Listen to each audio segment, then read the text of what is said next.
இன்றைக்கு ஒரு மறக்க முடியாத நாள். நம்முடைய கரையில் பக்கத்தில் சேர்ந்த விஸ்வநாதன், அது போலவே சேலம் சின்னாடி டாக்டர் அம்மா ரமணிபாய், இவங்களாம் மீனவர் சமூகத்திற்காகவே தொடர்ந்து உழைத்தவர். நமக்கு நேரடியாக பார்த்ததுன்னு பார்த்தீங்கன்னா விஸ்வநாதன், அவர் பக்கத்தில் பிறந்தார். சென்னை செங்கை கட்டுமர மீனவர் சங்கம் அப்படின்ற ஒரு அமைப்பை உருவாக்கி 1980களில் மிகப்பெரிய அளவில் மீனவ மக்கள் கிராமங்களில் ஏதாவது ஒரு பிரச்சனைனா அங்கே போய் நின்று அதை தீர்த்து வைக்கக்கூடிய ஆற்றல் படைத்தவராக அவர் நம்ம நேரடியாக பார்க்கலாம். நம்முடைய சின்னாண்டி பக்கம் சேலத்தில் எடப்பாடி நகரத்தில் பிறந்தவர். இன்னைக்கும் எடப்பாடி என்பது ஒரு மீனவ கிராமம். கிட்டத்தட்ட ஒரு 6 மீனவ கிராமங்கள் இருக்குது. அந்த மீனவ கிராமங்கள்லாம் சேர்ந்ததான் எடப்பாடி நகரம் அப்படின்னு இன்றைக்கி அழைக்கப்பட்டுருக்கு. இன்றைக்கி எடப்பாடி பழனிசாமின்னு சொல்கிறாங்க இல்லையா, அந்த இடத்த உருவாக்கியவர் நம்முடைய ஐயா சின்னாண்டி பக்தர். அதே மாதிரி நம்முடைய ரமணி அம்மா, அவங்க நம்முடைய சிங்கார நம்முடைய ஜீவரத்னத்தோட தொடர்ந்து பயணித்தவர். அவர் தமிழகம் முழுவதும் கடற்கரையில் கால் வைக்காத இடமே இல்லைன்னு சொல்லக்கூடிய அளவுக்கு ஜீவரத்னம் தமிழக கடற்கரையில் போட்டு எல்லா கிராமங்களுக்கும் பயணித்தவர். இன்னும் சொல்லப்போனால் திராவிட முன்னேற்ற கழகத்தை உருவாக்கியவர்களில் முக்கியமான ஒரு தலைகர்த்தா ஜீவரத்னம்.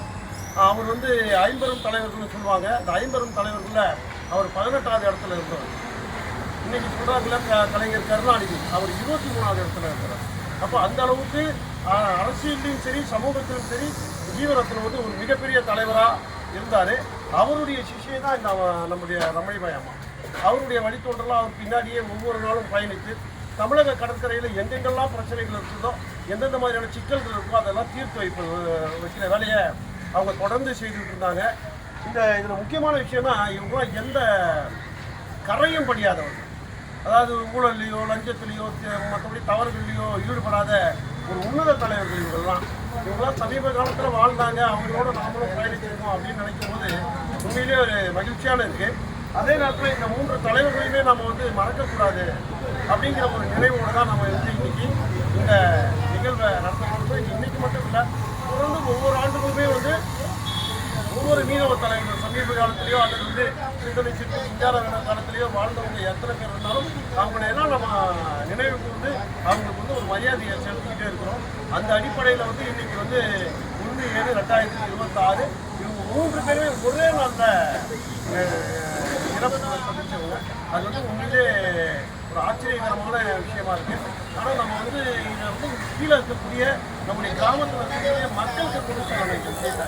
ஏன்னா மக்கள்கிட்ட இதை கொண்டு போகும்போது தான் இப்படிப்பட்ட தலைவர்கள் வாழ்ந்தாங்க, அவங்க நமக்காக உழைச்சாங்க அப்படிங்கிற விஷயங்கள்லாம் வெளியில் போகும். ஆனால் நம்ம ஏனோ அது மக்கள்கிட்ட போக முடியாத ஒரு சூழல் இருந்துகிட்டே இருக்குது. ஏன்னா அதுக்கு அரசியல் ரீதியாகவும் சமூக ரீதியாகவும் பல்வேறு காரணிகள் இருக்குது. அங்கே கடற்கரையில் வாழக்கூடிய அந்த மீனவ சமூக மக்கள் அவங்க கடற்கரை அதோடு அவ்வளோதான் அவங்களுடைய வாழ்க்கைங்கிறாங்க. ஆனால் அது இல்லை இன்னைக்கு இருக்கக்கூடிய நிலவும். இன்றைக்கி அரசியல் சார்ந்த போட்டி நிறைந்த ஒரு உலகம். இந்த போட்டி நிறைந்த உலகத்தில் கல்வியில், வேலைவாய்ப்பில், அரசியலில், பொருளாதாரத்தில், சமூக செயல்பாட்டில் எல்லாத்தையும் நம்ம பின்னாடி இருக்கும். நமக்குன்னு இன்றைக்கி பார்த்தீங்கன்னா இந்த 2026 அவங்க ஆட்களே கிடையாது. எம்எல்ஏன்னு சொல்லிக்க முடியாத அளவுக்கு நிலைமை இருக்குது.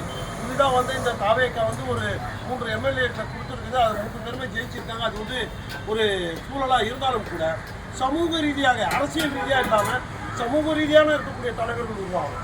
உதாரணத்துக்கு ஒரு மீனவர் அமைப்பு வச்சிருக்காங்க, அவங்க தலைவர்களாக மாறணும். இந்த கட்சிகளில் இருக்கக்கூடிய ஆட்கள் எம்எல்ஏவாக மாறுறதுனால எந்த பலனும் கிடையாது. எதுவும் நமக்கு நல்லது நடக்க போகிறதில்லை. சமூகம் சார்ந்து நம்முடைய இயக்கம் சார்ந்து ஒரு தலைவர் உருவாகி அவங்க எம்எல்ஏவே அவங்க மந்திரியால் தான் இந்த பிரச்சனைகளுக்கு தீர்வு கிடைக்கும் அப்படிங்கிறத இந்த நேரத்தில் நாம் நம்முடைய சமூகம் சார்ந்து இயக்கம் சார்ந்து தலைவர்களை உருவாக்குவது, அவங்க எம்எல்ஏ ஆக்குவது, மந்திரிகள் ஆக்குவது ஒரு சபதம் ஏற்போம் அப்படிங்கிறத இந்த நேரத்தில் ஒரு பதிவு செய்கிறேன். என்னுடைய பேர் கோசு மணி, தலைவர் தமிழ்நாடு மீனவர் மக்கள் சங்கம்.